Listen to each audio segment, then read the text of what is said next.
यह कहानी देवों के देव महादेव भगवान शंकर के बारे में है, या यूं कहें कि भगवान शंकर और उनके भक्त कुबेर के बारे में है। शिव भक्तों को यह कहानी जरूर पढ़नी चाहिए। कहानी कुछ इस प्रकार है। कुबेर, जिनको धन का देवता कहा जाता है, वह यक्षों के भी देवता थे। कहते हैं कि लंका पहले कुबेर जी की थी। रावण ने जब लंका पर कब्जा किया और कुबेर को वहां से निकाल दिया, तो कुबेर को मुख्य भूमि की तरफ जाना पड़ा। प्रजा और राज्य को खोने के बाद कुबेर निराश हो गया था, इसलिए उसने भगवान शिव की आराधना और भक्ति शुरू कर दी।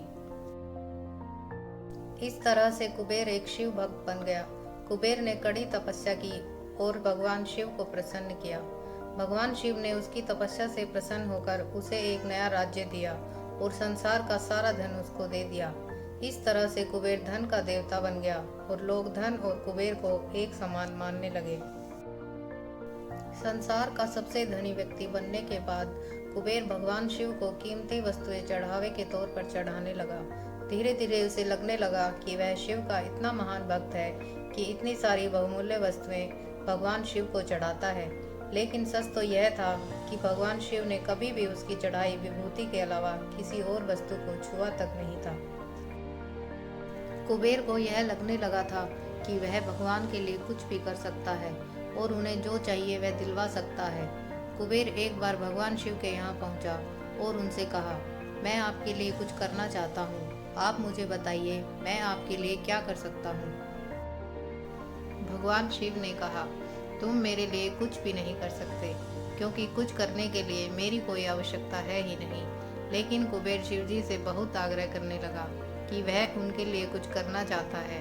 दरअसल यह कुबेर का अहंकार बोल रहा था। भगवान शिव ने अपने भक्त को सही मार्ग पर लाने के लिए एक लीला रची। शिव जी ने कहा, देखो मुझे तो कुछ भी नहीं चाहिए। अगर तुम करना ही चाहते हो तो वह जो बालक है, गणेश जी की तरफ इशारा करते हुए कहा, वह हमेशा भूखा रहता है, उसे एक दिन अच्छे से पेट भर के खाना खिला दो।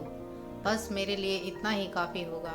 कुबेर ने मन ही मन सोचा, भगवान ने मुझसे मांगा भी तो क्या, बस एक बच्चे को खाना खिलाने का।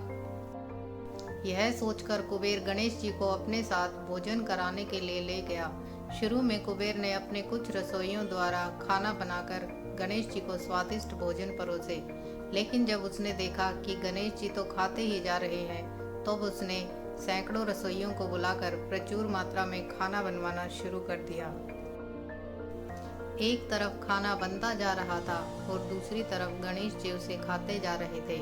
गणेश जी को इतना खाता देख कुबेर की चिंता बढ़ने लगी। कुबेर ने गणपति से कहा, गणेश जी आप रुक जाइए, इतना ज्यादा खाएंगे तो आपका पेट फट जाएगा। गणेश जी मुस्कुराते हुए बोले, आप मेरी चिंता मत कीजिए, आप बस अपना वचन पूरा कीजिए। मुझे भूख लगी है, मुझे खाना खिलाइए। कुबेर का अहंकार खत्म करने के लिए गणेश जी ने इतना खाना खाया कि कुबेर का सारा खजाना खत्म हो गया। यहाँ तक कि उसे दूसरे लोगों से भी खाना मंगवाना पड़ा। कुबेर को इस बात का ज्ञान हो गया कि भगवान ने उसे जो कुछ दिया है उसी का थोड़ा हिस्सा वह भगवान को दे रहा था। इस संसार का सारा धन भगवान के लिए एक तिनके भर से ज्यादा नहीं है। उसने भगवान शिव के पास जाकर अपनी गलती की माफी मांगी और उस दिन से उसके जीवन की दशा बदल गई। वास्तव में भगवान शंकर कितने दयालु और भोले हैं, इस बात से हम सभी परिचित हैं। वह अपने अच्छे और बुरे सभी भक्तों पर अपनी दया दृष्टि रखते हैं।